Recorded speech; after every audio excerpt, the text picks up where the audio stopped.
Every year, thousands of borrowers make one decision that quietly costs them thousands of dollars. Not because they were careless, not because they didn't do their research, but because nobody told them there's a fork in the road between two completely different types of student loans, and picking the wrong path at that fork can permanently lock you out of protections you didn't even know you had.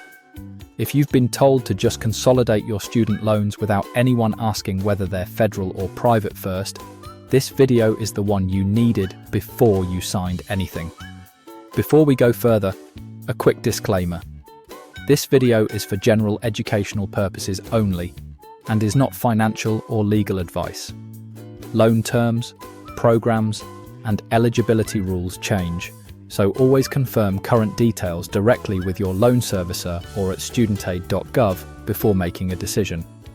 Let's start with the fork itself. Federal student loans are issued or backed by the US Department of Education. Private student loans are issued by banks, credit unions, or private lenders like Sallie Mae, Discover, or SoFi. On paper, they can look similar. Same basic idea. You borrowed money for school, and now you owe it back with interest. But underneath that surface, they are structurally different products, with different rules, different protections, and different consequences if something goes wrong. Federal loans come with a set of built-in protections that private loans simply do not have. Income-driven repayment plans, which cap your monthly payment based on what you actually earn. Public service loan forgiveness, which can wipe out remaining federal balances for people working in qualifying public service jobs. Deferment and forbearance options that let you pause payments during hardship without immediately damaging your credit. And forgiveness programs tied to your loan type or profession.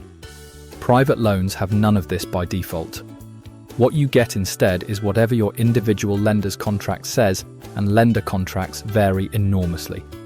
Here's where the expensive mistake happens. Borrowers often have a mix of federal and private loans, and when it's time to simplify, someone tells them to consolidate everything into one new loan for one easy payment. That advice sounds reasonable. It is also in a lot of cases the single costliest move they could make. Here's why. If you refinance your federal loans through a private lender to combine them with your private loans, those federal loans stop being federal loans. Permanently. The moment that new private loan pays off your old federal balance, every protection attached to that federal loan disappears with it. No more income-driven repayment. No more public service loan forgiveness eligibility. No more federal forbearance safety net. You cannot undo this. There is no grace period, no appeal, no changing your mind 6 months later when you realize what you gave up. Once a federal loan is refinanced into a private one, it is private for good. Let's put a real number on what that actually costs, because losing protections can sound abstract until you see it in dollars. Say you have $60,000 in federal student loans, and you work a job that qualifies for public service loan forgiveness.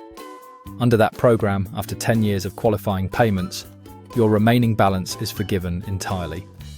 If your income-driven payment is, say, $300 a month, over 10 years, that's $36,000 paid, with the remaining balance forgiven. $0 owed after that. Now imagine someone convinces you to consolidate that same $60,000 into a private loan instead, chasing a slightly lower advertised interest rate. You lose forgiveness eligibility completely. You now owe the full $60,000 at private loan terms with no forgiveness path at all. Depending on your rate and term, that can mean paying back the entire original balance plus tens of thousands of dollars in interest on top for a total that can easily exceed $100,000 over the life of the loan. Same starting balance, same borrower. One decision made without understanding the fork in the road, and the cost difference is tens of thousands of dollars.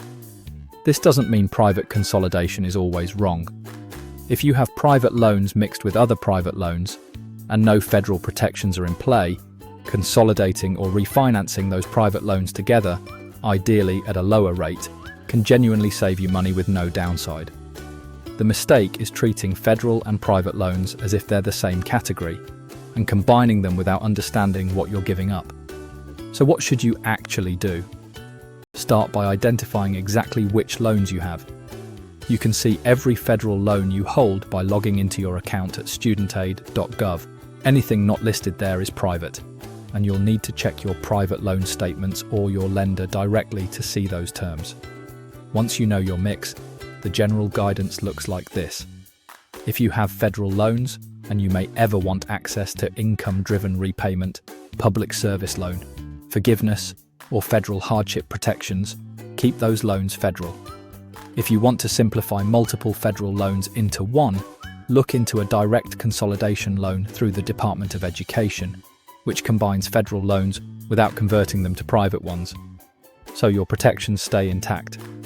If you have private loans only, and you've confirmed you have no federal loans mixed in, then shopping around for private consolidation or refinancing based on your credit and the lender's terms is a decision you can make on rate and terms alone, without worrying about losing forgiveness, eligibility, because there wasn't any to lose. The fork in the road isn't federal versus private as a competition. It's about knowing which category each of your loans falls into before anyone talks you into combining them. If you take one thing away from this video, let it be this.